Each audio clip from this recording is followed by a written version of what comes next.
வாழ்க வளமுடன். வாழ்த்துக்கள் நண்பர்களே, வாழ்த்துக்கள். அதாவதுங்க, உங்கள் பசங்க பிள்ளை லக்கணம் எது வேணாலும் இருக்கலாம். அம்மா அப்பாவோட லக்கணம் எது வேணாலும் இருக்கலாம். ஒரே லக்கணம் காலபுருஷனுக்கு மேசம் தான் விடும். நம்ம ஒரு சாதகம் சொல்லும்போது பாருங்கள், காலபுருஷனத்துக்கு இப்போ உங்கள் லக்கணம் தனுசாகவே இருக்கட்டும், தனுசுக்கு காலபுருஷன் 5ஆம் இடம் வரும், மேசத்துக்கு 5ஆம் இடம் சிம்மமாக வரும். அப்படியே ஒரு ரவுண்ட் பண்ணி வருது. இது காலபுருஷ தத்துவப்படி கணக்கெடுத்து சொல்லக்கூடியதுன்னு வச்சுங்களேன். இது காலபுருஷ தத்துவப்படி கணக்கெடுத்து சொல்கிறது. மேசத்துக்கு 11ஆம் இடம், அதாவது மேசத்துக்கு 10ஆம் இடங்கிறது மகரம். மகரம்னா மேசத்துக்கு 10ஆம் இடம் காலபுருஷனுக்கு மகரமாக வருது. அப்போ ஒரு மனிதனோட வாழ்க்கையில் அவர் தொழில் பண்ணலாமா, பிஸ்னஸ் பண்ணலாமா அப்படின்னு 10ஆம் இடமே அதாவது சனி பவன் 10 கூடவே அந்த சனி பவனே தான். அப்போ தொழில் காரகராகவே சனி பவனாக வர்றார்.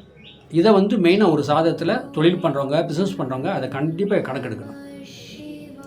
ரெண்டாவது உங்கள் லக்கணம் எதாக இருக்குது, அந்த லக்கணத்துக்கு 10ஆம் இடத்தை பார்க்கணும். இப்போ நீங்கள் தொழில் பண்ணுறீங்க, பிஸ்னஸ் பண்ணுறீங்க, பல கோடி போட்டு நீங்கள் பிஸ்னஸ் பண்ணுறீங்கன்னா காலபுருஷனுக்கு 10ஆம் இடம் மகரமாக வரும். அது சனி வீடு. அவர் எங்கே இருக்காருன்னு மெயினாக பார்த்துக்கணும். காலபுருஷனுக்கு 11ஆம் இடம் கும்பமாக வரும். அந்த கும்பத்துக்கு அதிபதி சனிவே எங்கே இருக்காரு, இவர் தொழில் பண்ணலாமா, பண்ண முடியுமா? இது உங்கள் லக்கணத்துக்கு இல்லாத, இது ஆப்போசிட்டு. இது காலபுருஷனுக்கு, இதுதான் முறையான லக்கணம். இது உங்களுக்கு எந்த நீங்கள் லக்கணமாக இருந்தாலும் சரி, காலபுருஷன் லக்கணமாக எடுத்து இதையும் கம்பல் பண்ணி நீங்கள் சாதகம் சொன்னாலும், நீங்கள் சாதகம் பார்த்தாலும் கண்டிப்பாக உங்களுக்கு யூஸ் ஆகும். அப்போ அந்த காலபுருஷனுக்கு 11ஆம் இடங்கிறது எப்படின்னா, பேங்க் பேலன்ஸ் பேங்கில் ஆகுது. நமக்கு உள்ள அமௌண்ட்டு, நமக்கு என்ன அமௌண்ட்டு அப்படி வச்சுக்கிறோம் நம்ம எப்படிங்கிறதே, அது கும்ப வீடாக வரும். அந்த கும்பத்துக்குள்ளே இங்கிருந்து பார்த்தீங்கன்னா என்ன இருக்கும், தண்ணி இருக்குமா, தெரியுமா தெரியாதா? பேங்க் ஒரு மனிதனுடைய பேங்க் பேலன்ஸ் எவ்வளோ இருக்குன்னு உங்களுக்கு தெரியுமா தெரியாதா? மனைவி கூட தெரியாது அவங்க வச்சுருக்கிறது. இதுதான் கும்பமோட வீடு. அது 11ஆம் இடம். 12ஆம் இடம்னு சொல்லக்கூடியது மேசத்துக்கு 12ஆம் இடம் விரயஸ்தானம். அது மீனமாக வரும். அதாவது 12ஆம் இடங்கிறது ஐயன போகும். அதாவது உல்லாசம், சந்தோஷமாக இருக்கிறது, நைட்டில் சந்தோஷம் மனைவியோடு இருக்கிறது, அதுதான் 12ஆம் இடம். அது மீனமாக வச்சுக்கிறாங்க.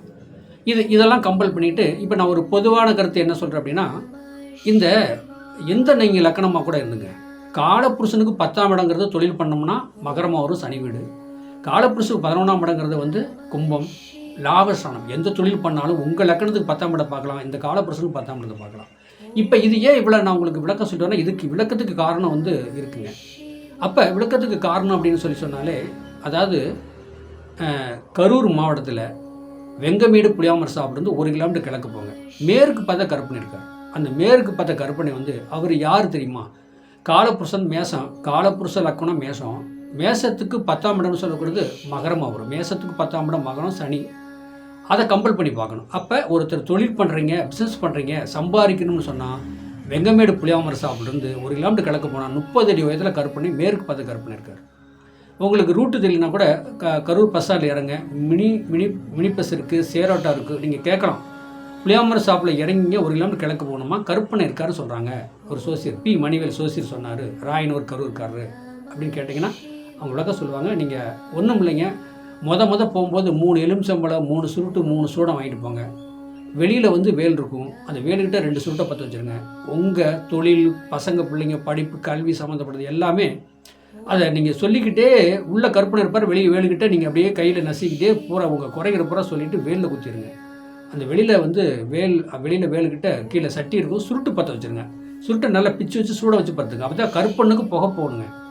என்னங்க, கருப்பண்ணுக்கு மெயின் அந்த புகை போனால் தான் அவர் நீங்கள் என்ன கோரிக்கைக்கு வந்திருக்கீங்கன்னா அவர் தெரியும். அவர் உங்களுக்கு கோரிக்கையை நிறைவேற்றி கொடுப்பார். அதே பாருங்கள், மதுரை வீரம் பொண்ணு தாய் இருக்கிறாங்க, அவங்களுக்கு ஒரு வழிபாடு. ரெண்டாவது மேற்கு பார்த்த வினையாக இருக்கார், அவருக்கு ஒரு சூடம் வச்சு பழி வைப்பதுங்க. பூவெல்லாம் வாங்கிட்டு போனால் நீங்கள் உங்கள் வசதி தகுந்த மாதிரி பூவெல்லாம் வாங்கிட்டு போகலாம். மாலை கருப்பண்ணுக்கு வாங்கிட்டு போகலாம், பெரிய கருப்பண்ணுக்கு மாலை வாங்கி போகலாம். பெரிய கருப்பண்ணுக்கு எண்ணெய் காப்புக்கு நீங்கள் அவர்கிட்ட கார்த்தின்னு ஒருத்தர் மணி அடிப்பார். அப்படி நீங்கள் கேட்டிங்கன்னா எண்ணெய் காப்பு எப்போ, அதாவது எப்படின்னா, இன்றைக்கி அமாவாசை பரவணிக்கெலாம் நல்ல விசேஷமாக இருக்கும். நைட்டு 12 மணி வரைக்கும் நீங்கள் எத்தனை பேர் போனாலும் மட்டன், சிக்கன், சைவ சாப்பாடு எல்லாமே உண்டு. நீங்கள் சாப்பிட்டு சாமி தரிசனம் பண்ணிட்டு வரலாம். இதை பண்ணிக்கங்க. ரெண்டாவது உள்ள கருப்பண்டை உள்ளே போகிறீங்க, கருவறையில் 2 எலுமிச்சம்பழம் பூ கொடுத்து உங்கள் குறையில் அந்த கார்த்தின்னு இருப்பார், அவர் பூசாரி, அவர்கிட்ட சொல்லி அந்த தீவார்த்தனை காட்டினோடனே என்ன தீவார்த்தனை நீங்கள் எடுத்துகிட்டு 90 எடுத்துக்கிட்டு அந்த மடி ஏந்தி மடிப்பிச்சே அந்த எலுமிச்சம்பழத்தை வாங்கிங்க. எல்லா காரியத்துக்கும் நீங்கள் வேண்டிங்க, வெற்றி அடையும். அங்கேயே அவர் பூப்பட்டினம் போட்டு கொடுத்துருவார்.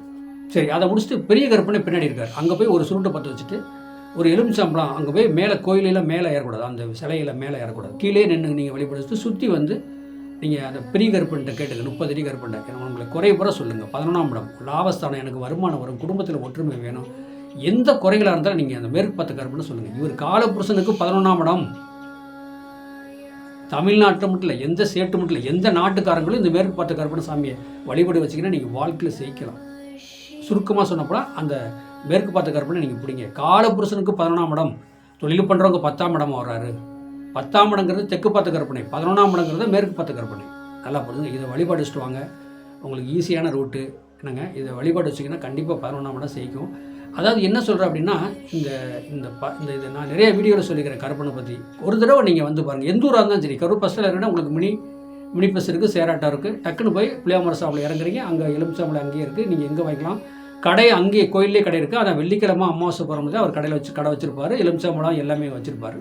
மற்ற நாள் நீங்கள் வெளியில் வாங்கிட்டு வர மாதிரி. அப்போ அங்கே போய் ஏமாந்து திரும்பி வராதிங்க. இப்போ வெளியூர்ந்து வரவங்க நடந்து வரணும் திரும்பி. இதை நீங்கள் வழிபாடு வச்சுட்டு வாங்க, கண்டிப்பாக சேர்க்கலாம். ரூட்டு வந்து கரூர் பஸ் ஸ்டாண்ட்லேருந்து வெங்கமேடு புளியாமர சாப்பிடும். புளியாமர சாப்பிட்றது ஒரு 1 கிலோமீட்டர் வரும். மேற்கு பார்த்த கருப்பனை 30 அடி எம்ஜிஆர் நகர். அதை நீங்கள் சொல்லி போனீங்கன்னா கண்டிப்பாக வாழ்க்கையில் ஜெயிக்கும். இதை நீங்கள் பயன்படுத்தி வாங்க. வாழ்க வளமுடன், வாழ்த்துக்கள்.